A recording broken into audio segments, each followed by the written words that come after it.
Ada hal yang menarik yang barusan saya nonton tentang wawancara Bill Gates. Dia memang beberapa waktu lalu pernah memprediksikan bahwa wabah ke depan atau pandemi ke depan adalah wabah cacar. Nah, soal wabah cacar ini mungkin beberapa orang yang paham soal itu tentu saja tahu arahnya kemana atau arahnya dari mana mau kemana. Nah, tapi dalam wawancara Bill Gates kali ini sudah sedikit lebih jauh menjelaskan kepada saya atau kepada teman-teman yang lain tentang apa rencana mereka selanjutnya. Dia mengandaikan bahwa pandemi berikut bisa dari dua hal. Pertama dari secara alami, yang kedua dari terorisme. Nah, yang dari terorisme ini menurutnya yang lebih berat. Dia mengandaikan seperti ini. Bagaimana jika ada teroris yang membawa virus cacar di 10 airport? Dengan begitu, harus ada suatu satuan tugas dari WHO, kemudian menyiapkan suatu alat, dalam tanda kutip alat, dan alat itu pengembangan dari vaksin. Dan seperti yang dia tunjukkan berupa gestur gayanya, vaksin yang hanya ditindikan berupa patch yang ditempelkan ke tangan, yang dapat berfungsi selama pandemi ataupun setelah pandemi. Nah, untuk lebih jelasnya coba nanti dilihat di video yang nanti saya lampirkan. You say, okay, what if a bioterrorist brought smallpox to 10 airports? How would the world respond to that? That there's naturally caused epidemics and bioterrorism caused epidemics that could even be way worse than what we experience today. And yet the advances in medical science should give us tools that we could do dramatically better. So you'd think this would be a priority. The next year will be where those allocations have to get made, including this global pandemic task force. The nice thing is a lot of the R&D we need to do to be ready for the next pandemic are things like making vaccines cheap, having big factories, eradicating the flu, getting rid of the common cold, making vaccines just a little patch you put on your arm, things that will be incredibly beneficial even in the years when we don't have pandemic. The next year will be where those allocations have to get made, including this global pandemic task force.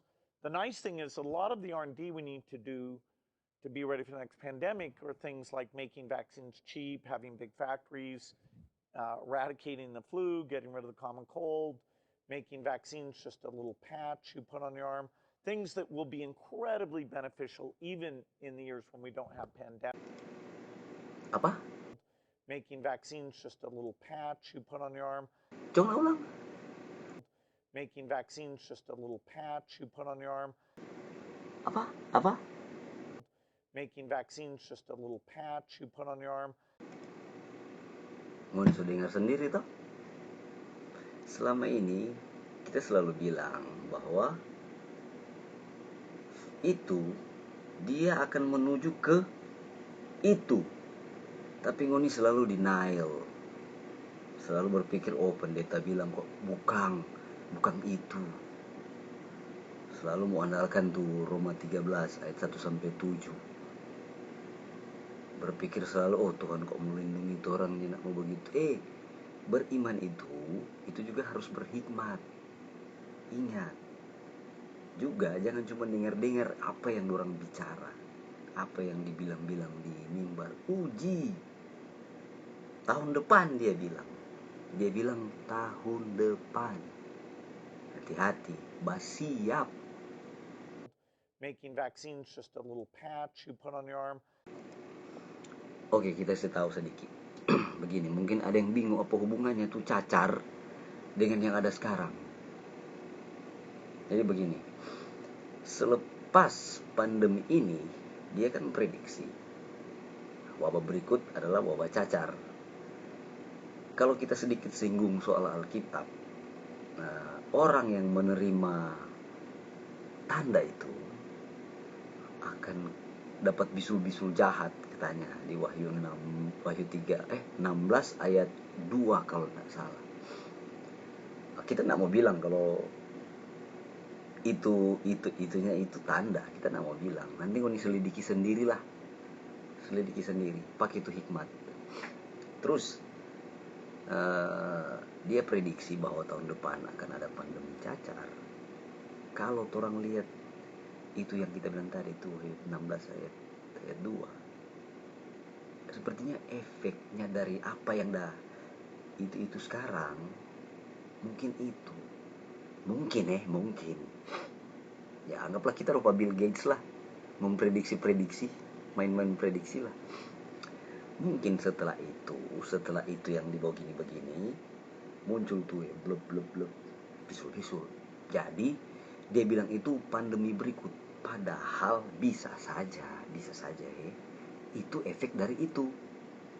Kemudian dipropaganda seluruh dunia bahwa pandemi berikut itu bisul-bisul itu. Kan cacar sama yang bisul-bisul jahat tuh.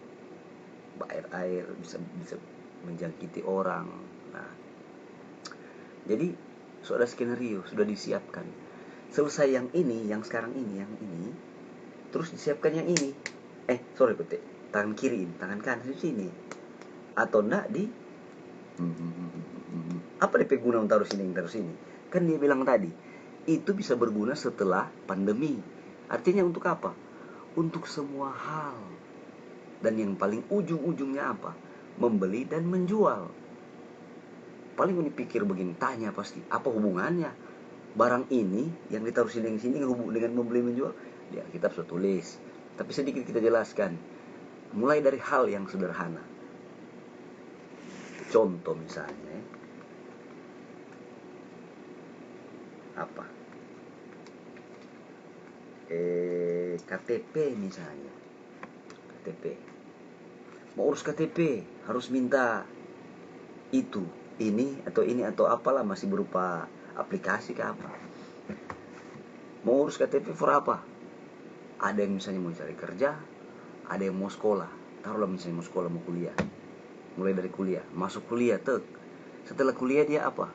Lulus. Setelah lulus dia kerja. Setelah dia kerja dia dapat doi. Ini doi ini pakai for apa? Tentu babli. Kedua, kita mau urus NPWP, SBU, perusahaan misalnya, mau urus perusahaan. Tujuannya apa untuk perusahaan? Tentu saja untuk menjual, entah mau menjual barang atau menjual jasa. Jadi semua kegiatan kita di dunia ini ujung-ujungnya dua hal, membeli dan menjual. Karena mau bajalang kamari, aktivitas apapun, itu semua berhubungan dengan dua hal. Mau naik pesawat, kan harus beli tiket, membeli. Jadi semua aspek kehidupan manusia itu semua tergantung dua hal itu. Dan untuk mengakses dua hal itu, kamu harus punya entah itu sertifikat vaksin yang masih berupa di aplikasi atau yang dicetak di kertas, atau yang ini rupa dia bilang tadi. Yang ini dia bilang tadi, DP gaya ini. Bisa di sini atau di, terserah, pilihan ada pengoni. Masih banyak mungkin yang belum terima, pikir baik-baik. Karena ini hidup ini bukan cuma formo sampai sekarang, ada kehidupan yang selanjutnya. Kecuali kalau tidak percaya, tidak apa-apa. Yang penting setidaknya kita petugas mengingatkan, kita sudah sejalankan. Selebihnya biar nanti Roh Kudus yang jamah di hati pikiran.